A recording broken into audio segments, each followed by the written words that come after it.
Hello everyone, আসসালামু আলাইকুম। কেমন আছো তোমরা সবাই? আশা করি আল্লাহর রহমতে সবাই ভালো আছো। বন্ধুরা, আমার কাজ কামের কিছু খণ্ড আজকে আমি তোমাদের সঙ্গে শেয়ার করব। খুব সকালবেলায় আমার হাজব্যান্ড গাছ থেকে একটা কাঁঠাল পেড়ে নিয়ে আসলো, একদম পাকা কাঁঠাল। বন্ধুরা, আমি সুন্দর করে কাঁঠালটি কেটে নিলাম। আমার ছোট ছেলের নাক পর্যন্ত এখনও মনে হয় কাঁঠালের গন্ধটি পৌঁছায়নি, কারণ আমাদের বাসার মধ্যে সব থেকে বেশি পছন্দ করে কাঁঠাল আমার ছোট ছেলে। বন্ধুরা, আমার মতো তোমরা কে কে কাঁঠাল পছন্দ করো অবশ্যই জানাবা। আর এখন পর্যন্ত যারা এখনও লাইক করোনি, খুব তাড়াতাড়ি একটা লাইক করে দাও। আর হ্যাঁ, এখনও আমার চ্যানেলটি যারা সাবস্ক্রাইব করোনি অবশ্যই সাবস্ক্রাইব করে বেল আইকনটি অন করে রাখো, যেন আমি ভিডিও দেওয়ার সঙ্গে সঙ্গে তোমরা পেয়ে যাও।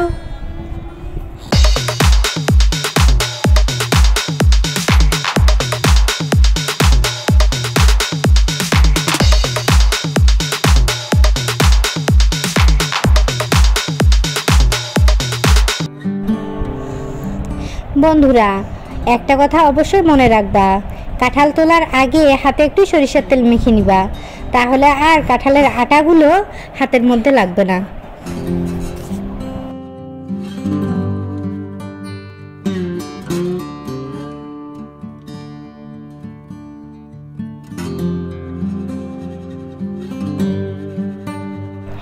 বন্ধুরা, অবশেষে কাঁঠালের গন্ধ আমার ছেলের নাক পর্যন্ত চলে গেছে। এই যে চলে এসেছে আমার ছোট্ট ছেলেটা, কিন্তু কিভাবে খাবে? ওর হাতে তো ময়লা। তাই ওকে বলতেছি, বাবা যাও বেসিনে হাত ধুয়ে আসো। ও চলে গেল বেসিনে হাত ধোয়ার জন্য। আর এদিকে আমি কাঁঠাল খেয়েই যাচ্ছি। কাঁঠালটা এতটাই মিষ্টি ছিল যে আমি কি বলবো, খেয়ে যাচ্ছি আর খেয়ে যাচ্ছি।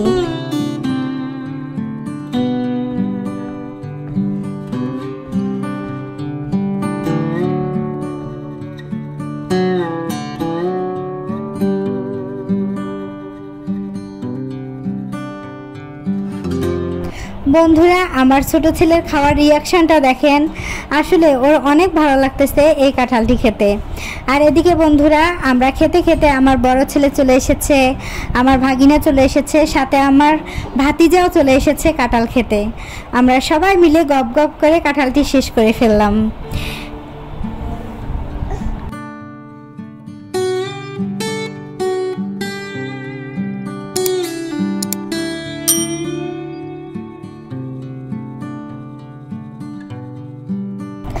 বন্ধুরা, কাঁঠাল তো খাওয়া শেষ হয়ে গেল, এখন থাকলো কি কাঁঠালের খোলস, কাঁঠালের আটি, কাঁঠালের বিচি। বন্ধুরা, কোনোটাই ফেলানি যাবে না, সব কিছুই কাজে লাগবে।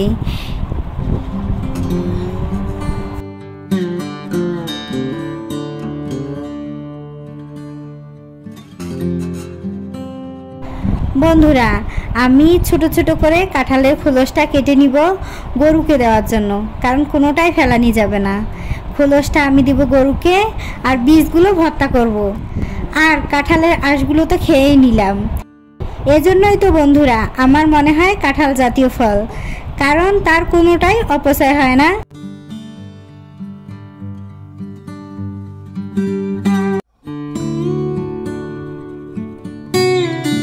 বন্ধুরা, আমি এখন কাঁঠালের খোলসগুলো আমার লালিকে দিয়ে দিব, আমার গরু। কাঁঠালের খোলসগুলোতে আমি কিছু লবণ মেখে নিলাম যেন তাড়াতাড়ি হজম হয়ে যায়, এজন্য।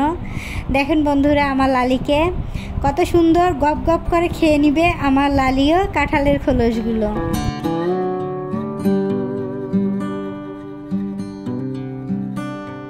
বন্ধুরা, আমার লালির নামটা আমি খুব আদর করে রেখেছি লালি, কারণ লালি আমাকে অনেক ভালোবাসে, আমার কাছ থেকে ছাড়া কারো কাছ থেকে খেতে চায় না, আমাকেও অনেক ভালোবাসে, আমিও লালিকে অনেক ভালোবাসি, আমি অনেক যত্ন করি লালিকে।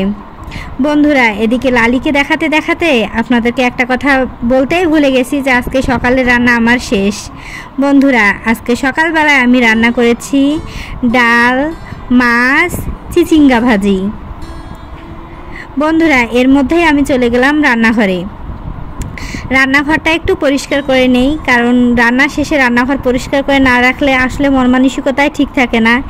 একটা মেয়ে মানুষের সব থেকে শান্তির জায়গা হচ্ছে রান্নাঘর। তাই আমি রান্নাঘরটাকে সুন্দর করে মুছে নিচ্ছি। আর এদিকে আমার মেয়ের খাবারও বসে দিয়েছি গ্যাসের মধ্যে। আসলে একটা রান্নাঘর পরিষ্কার থাকলে একটা মেয়ের মন মানসিকতাও পরিষ্কার থাকে। আর এদিকে আমি কাঁঠালের বিচিগুলো ধুয়ে নিচ্ছি, ধুয়ে শুকোতে দিব এখানেই। কত সুন্দর করে ধুয়ে নিচ্ছি দেখেন বন্ধুরা, কারণ কাঁঠালের বীজগুলো যখন সুন্দর করে ধুয়ে নেবেন তখন সুন্দর করে শুকিয়েও যাবে। বন্ধুরা, হাজারো ব্যস্ততার মধ্যেও আমি চেষ্টা করি তোমাদের মাঝে সময় দিতে। স্বামী, সন্তান, শ্বশুরবাড়ি, আমার লালি সব কিছু সামলিয়ে আমি চেষ্টা করি তোমাদের সঙ্গে থাকার, ইউটিউবে কাজ করার। এর মধ্যে কেউ ভিডিও দেখো না, খুব খারাপ লাগে, মনটা একদম খারাপ হয়ে যায়। বন্ধুরা, আমার ব্যস্ত সংসারের মধ্যেও আমি চেষ্টা করি আমার ব্যস্ত সংসারের খুঁটিনাটি তোমাদের সঙ্গে শেয়ার করার। বন্ধুরা, আমার রান্নাঘরের কাজ মোটামুটি শেষ, তাই রান্নাঘরটা একটু ঝাড়ু দিয়ে নিলাম। সুন্দর করে আগে রান্নাঘরটা ঝাড়ু দিলেই মনটা ফ্রেশ হয়ে যাবে। রান্নাঘর পরিষ্কার তো মন পরিষ্কার। দেখেন বন্ধুরা, রান্নাঘরটা আমার একদম পরিষ্কার হয়ে গেল। আর এর মধ্যে আমি আমার বাচ্চার জন্য দুধ গরম বসায় দিলাম। এদিকে গ্যাসের মধ্যে দুধটা গরম করে নিব। এদিকে আমার রান্নাঘরের কাজ শেষ, আমি চলে গেলাম বাদাম খেতে, কারণ আমার বাদামগুলো পচে যাচ্ছে, কেউ তুলতেছে না, তাই চলে গেলাম বাদাম খেতে, বাদামগুলো তুলে নিব। বন্ধুরা, এর আগেও আমি আমার বাগানের একটি ভিডিও দিয়েছিলাম, কিন্তু তখন প্রচুর ঘাস ছিল আমার বাগানে। কিন্তু এখন দেখেন বন্ধুরা, আমার হাজব্যান্ড কি জানি কীটনাশক ব্যবহার করেছে বাগানের মধ্যে, এখন ঘাসগুলো অনেকটাই মরে গেছে। এই তো চলে আসলাম আমার বাদাম খেতে। চলেন বন্ধুরা, তুলে নেই কিছু বাদাম। বন্ধুরা, আমার ছাগলটার কথা তো আপনাদেরকে বলিই নাই। দেখেন আমার ছাগল আমার বাদাম খেতে পাচ্ছে, আমার শাশুড়ি। আর এদিকে আমি বাদাম তুলতেছি, আর ওর কাজ দেখেন, আমার ওই ভাবছে ওর জন্য আমি খাবার নিয়ে এসেছি। তো বন্ধুরা, দেখি আমার বাদামগুলো কেমন হয়েছে। মাশাআল্লাহ, ভালোই হয়েছে। আল্লাহর কি নিয়ামত, মাটির নিচে কত সুন্দর বাদাম হয়েছে। বন্ধুরা, দেখেন আমার বাদাম খেতে কত ঘাস হয়েছে। আর এবার আমি সেরকম কোনো যত্ন করতে পারিনি বাদাম খেতে, কারণ আমার ছোট মনি। আর বন্ধুরা, আমি এই 500 গ্রাম বাদাম দিয়ে আমার কতটুকু বাদাম হয়েছে অবশ্যই আমি পরবর্তী ভিডিওতে তোমাদের সঙ্গে শেয়ার করব। বন্ধুরা, এই ছিল আমার পরিবারের খুঁটিনাটি কাজের কিছু খণ্ডচিত্র, যেটা আমি তোমাদের সঙ্গে শেয়ার করলাম বা তুলে ধরলাম।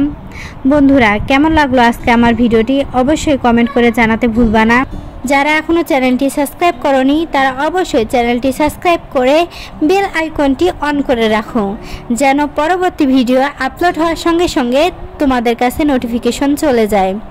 তো বন্ধুরা, সবাই ভালো থেকো, সুস্থ থেকো।